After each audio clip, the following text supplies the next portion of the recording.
left, left, right, left, right, left.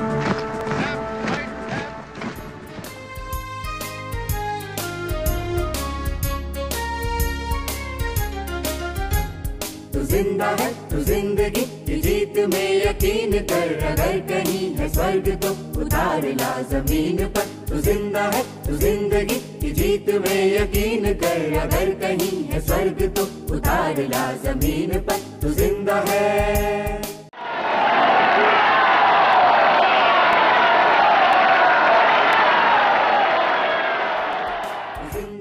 तू जिंदगी की जीत में यकीन कर, अगर कहीं है स्वर्ग तो उतार ला जमीन पर। तू जिंदा है।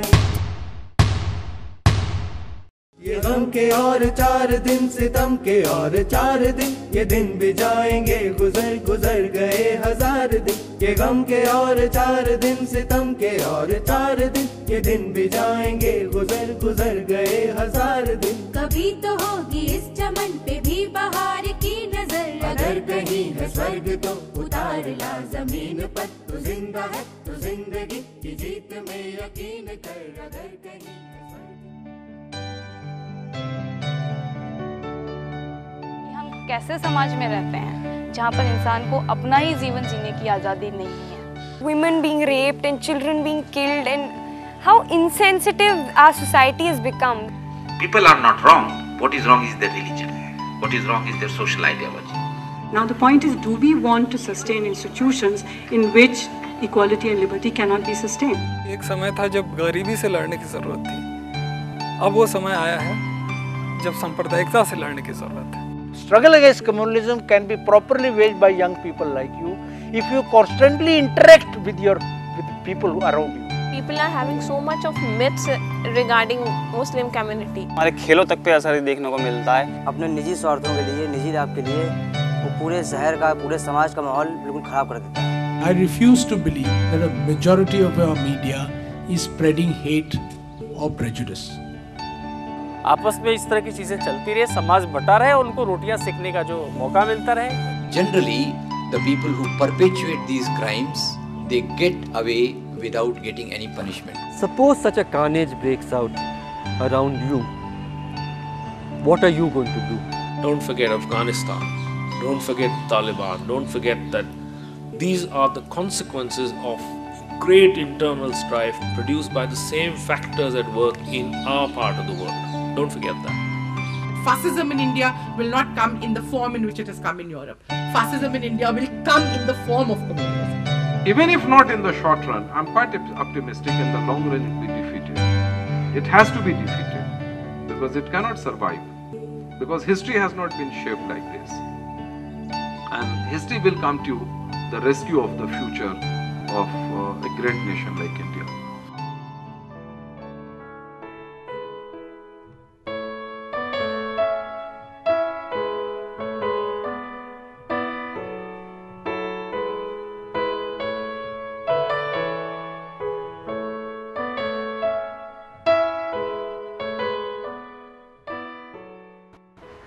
I'm going to talk to you today about what I regard to be some of the darkest moments in post-independence India, and that is what happened in Gujarat and its aftermath. But before I do that, I really want to go back to the struggle for India's freedom. The first freedom struggle was fought under the leadership of Gandhiji, and there were more radical streams of it, of the left and the Dalit movements and so on. The freedom struggle was fought to free India from colonial bondage, and it succeeded in that. But it was fought also for a certain vision of what India would become when it would be free. So this freedom struggle was both to free us from colonial bondage, but also about the new India.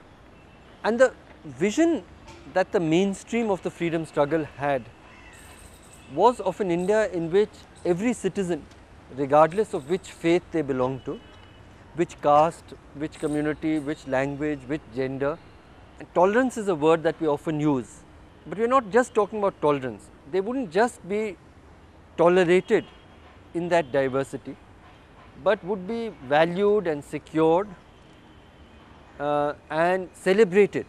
India became free, and in its constitution written by Dr. Ambedkar, this idea of India was actually codified and written down. A few months after India became free, an extremist member of one of the fundamentalist organizations killed Gandhiji, and he tried to kill with him this idea of India. But at least the first 3 decades of India's independence,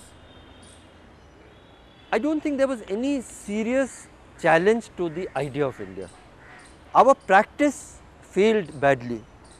It is not that we succeeded in achieving the equality that was dreamt of or enshrined in our constitution. We had the practice of untouchability, we had gender injustice, we had communal riots and discrimination against minorities. We had all of this. But the basic idea of India remained unchallenged. When I said I'll talk to you about Gujarat, not so much to describe the events because all of you would be quite familiar, but more to hold up a mirror to each of us, to understand and look at ourselves a little more clearly. The first thing that I see in this mirror when I look at Gujarat is actually how ordinary people, people like you and me, people like those out there on the streets, hardworking, God-fearing, industrious, law-abiding men and women, how is it that these ordinary people could be so transformed to commit acts of brutality that are very difficult to describe? It is difficult to imagine how people were mobilized to attack, burn alive women, young children, the use of sexual violence in such a large scale, and the sheer intensity and spread of the brutality. I'll just talk a little bit about its impact on children. I remember in one of the relief camps holding a little boy on my lap. He was 6 years old. His head was covered with bandages, and he was describing to me how one by one his father, his mother, each of his sisters and brothers were assaulted and killed before his eyes, and he only survived because he was knocked unconscious and they had taken him to be dead. And when I held him in my lap, I felt really broken by his pain, but I also wondered how this young boy is going to grow up and spend the rest of his life with the memories of what he has been through. One of the citizens' reports, teams which had gone to investigate the violence in Gujarat, spoke to children, and one small boy again started telling them, I will tell you what rape means. मैं बताऊंगा कि बलात्कार क्या होता है. And they kept telling him, no, please. He said, no, I want to tell you. And this little boy said, बलात्कार means एक औरत को नंगा करना और फिर उसको जिंदा जला देना. We might choose to forget, but it is important not to forget and to acknowledge that ordinary people that like you and I can be transformed to conduct and commit such extreme acts of brutality. The second thing that I see when I look at this mirror is that not only did so much brutality happen, but that it was planned and organized almost like a military operation, and it was planned for a very long period of time. There is a huge amount of evidence now, a lot of independent investigation. For instance, you have a large marketplace in which one pantaloon store, in which one sleeping partner is a Muslim, and only that store is attacked in that entire market. There was also a huge similarity in the nature of violence, in the kind of instruments that were used, the kinds of chemicals that were used, the methods that were used, and so on. And you know, if you're interested, I could share some of the overwhelming evidence about how this was not a spontaneous act of anger after the Godhra carnage, but it was something that had actually been planned for a long period of time. When I look at that mirror for you and for me, the question that I ask is, if it was really being planned for such a long period of time, how come people didn't know? After all, Gujarat has a very vibrant civil society like everywhere else in India. There are intellectuals, there are writers, there are social scientists, there are activists, there are all sorts of people like us and many others. How come, if a massacre of this scale was being planned for such a long period of time, how come they didn't know? And when I'm asking you to see this mirror, the question I ask is, if they didn't know, are you sure it's not happening around you? In places where you live and you work, are you sure that tomorrow something like the Godhra burning of the train will not happen or be made to happen? And if violence of this scale and this character breaks out, and then are people going to say, but it was planned for a long period of time? And will I say and will you say, but I didn't know? That's the second question that I want to ask you to answer when you look into that mirror. The third, and in some ways an even more grave and profoundly disturbing aspect of the Gujarat carnage and its aftermath, has been the role that the state authorities have played in abetting and enabling the carnage. First, the violence itself.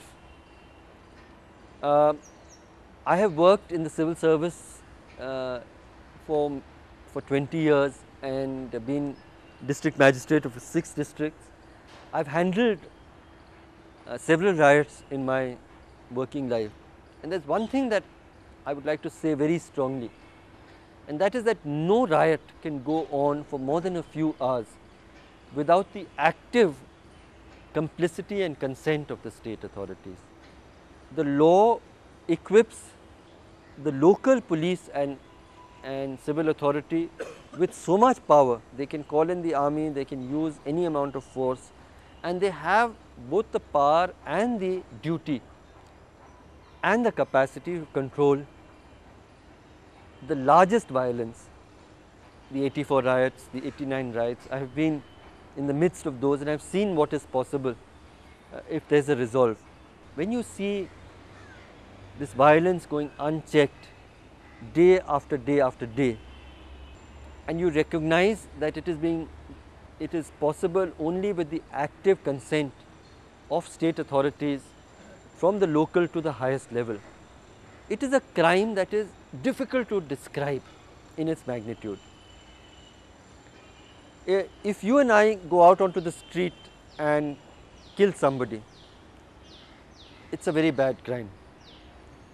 But imagine somebody who goes to visit a doctor and the doctor lays him on an operation table and in all trust and then kills him. It's clearly a crime of a completely different magnitude, and that is the kind of crime. If citizens are charged by hatred and kill people on the grounds of communal violence, it is a terrible crime. But where state authorities enable, assist in, or even actively participate in communal violence, it is like the doctor who kills the patient, because the state has the authority primarily in order to protect and secure its own citizens. If it doesn't do that, it has no right to exist. And that is what we have witnessed. We witnessed it in 1984 to a substantial degree, we witnessed it in other riots, but we witnessed it in its full unapologetic face in what happened in Gujarat. But to my mind, it is not just the role of state authorities during the violence itself that worries me. Far more worrying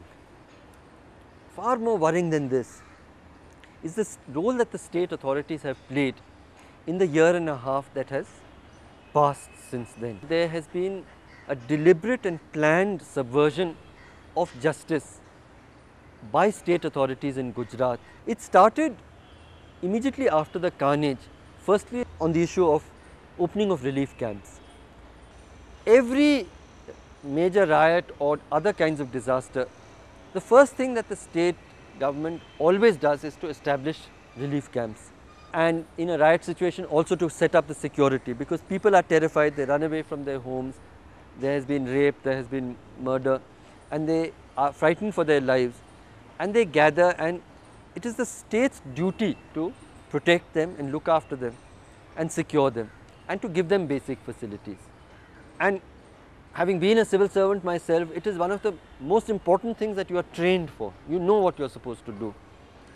For the first time in independent India, the state government said we refuse to set up relief camps. Nobody was there. It was left to the community itself to take care of its own security and to take care of its own relief and its own rehabilitation. The government, after a lot of pressure, only gave a food grain allowance in these relief camps, but for the rest, even the minimum basic facilities were not provided. The hot summer months, there was no sanitation, wasn't there. Even Shah Alam camp, which was one of the most high profile camps, 10,000, 11,000 people, with a total of 18 toilets and bathing places, and people said it would take 9 days before they would get a chance once to bathe. And think of people who've run away with just the clothes they are wearing.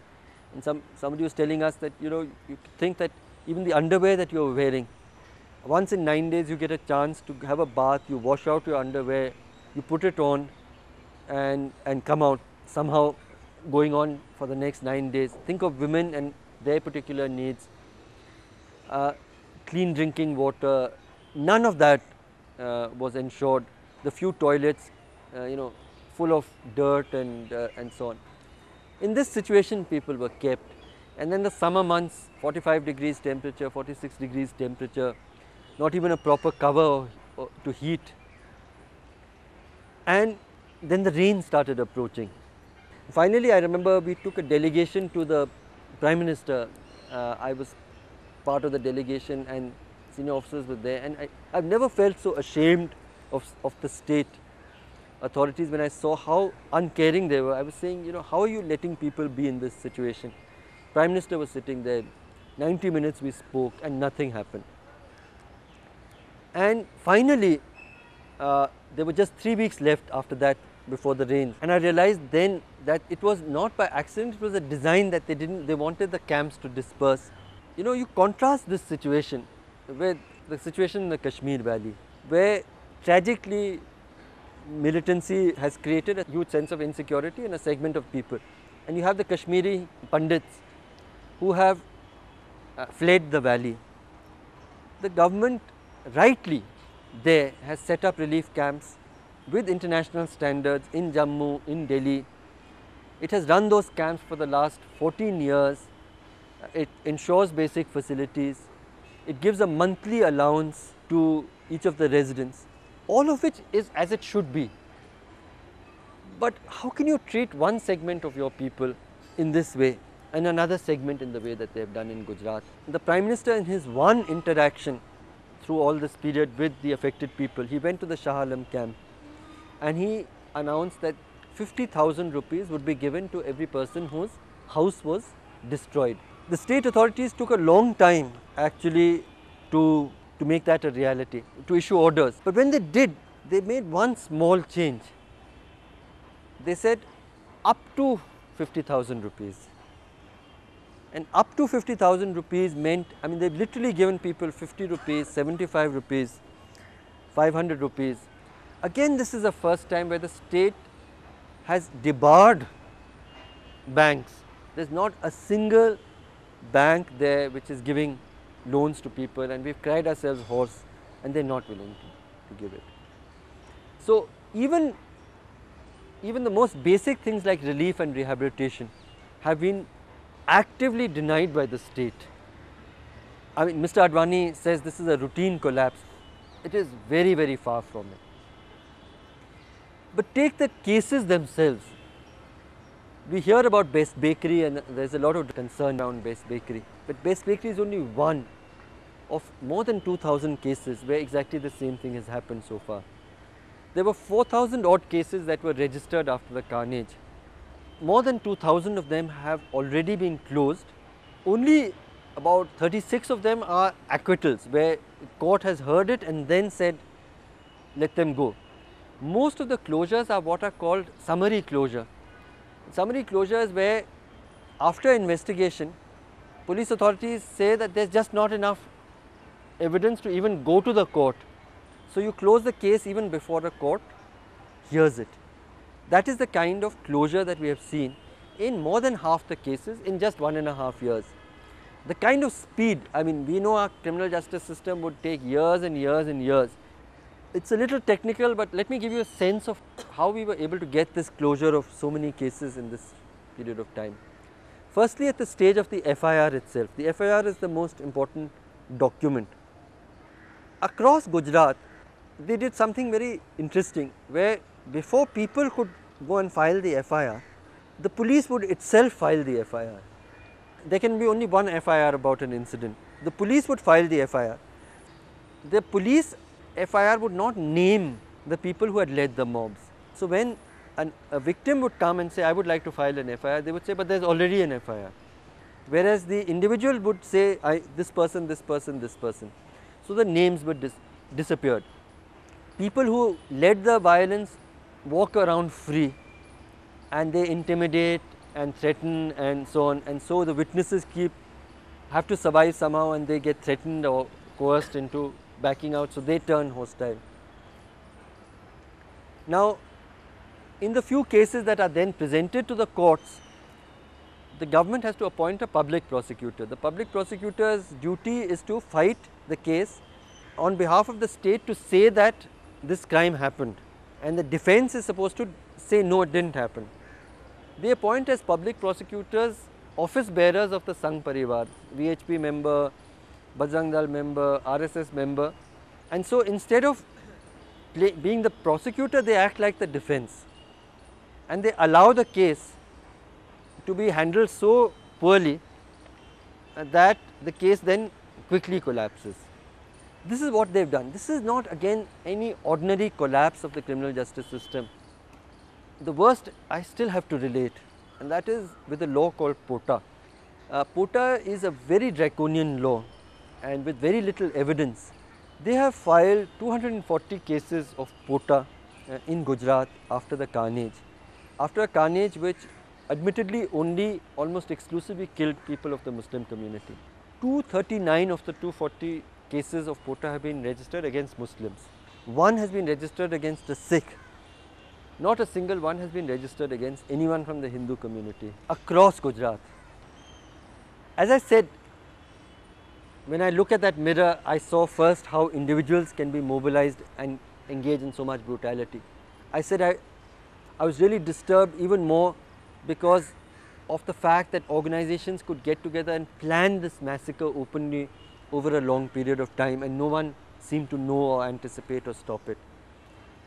I said I was even more disturbed by the role that the state has played, not only in abetting the violence, but in its aftermath, in treating a segment of its people as non-citizens and denying them elementary access to every form of justice. And I have seen the most gruesome of pictures, but still the one that chills my heart the most when I see it is actually a shot of women, middle class women. When you look at the shot, it's as if a festival is going on and there's a celebration, and they're giggling and laughing and so on, and then camera comes down and you find that they're making Molotov cocktails and bombs, and then the camera goes back and the carnage is actually in progress and they're actually making those bombs and ammunition to be used at that point of time.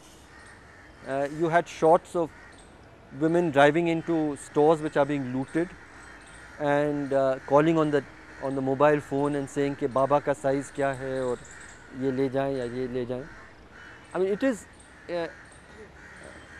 I think that that, as I told you, I mean, what has happened, the role that the state has played and its open malevolence against a segment of its people is frightening enough. But where we witness our own selves, our own society, our whole social fabric getting transformed and poisoned to this degree, it is something that concerns each of us. And once again I ask you, is that happening only in Gujarat, or is it happening around yourselves? Once again, are you willing to see? Suppose such a carnage breaks out around you, what are you going to do?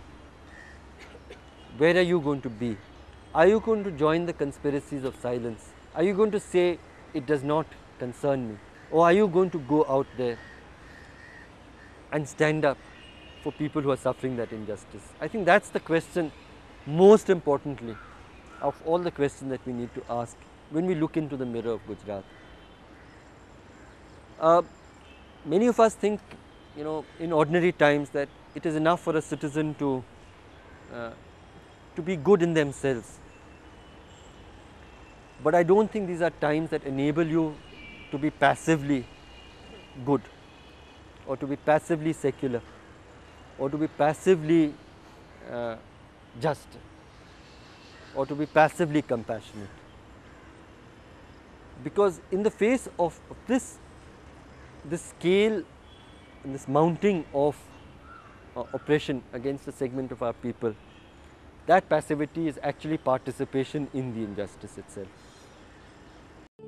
वो सुबह कभी तो आएगी, वो सुबह कभी तो आएगी।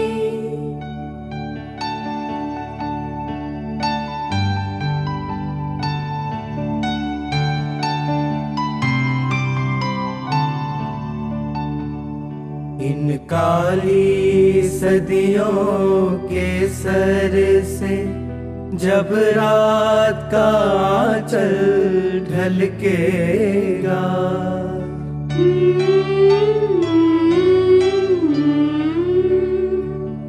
जब दुख के बादल पिघलेंगे, जब सुख का सागर छलकेगा, जब अंबर झूम के नाचेगा, जब धरती नगमे गाएगी, वो सुबह कभी तो आएगी, वो सुबह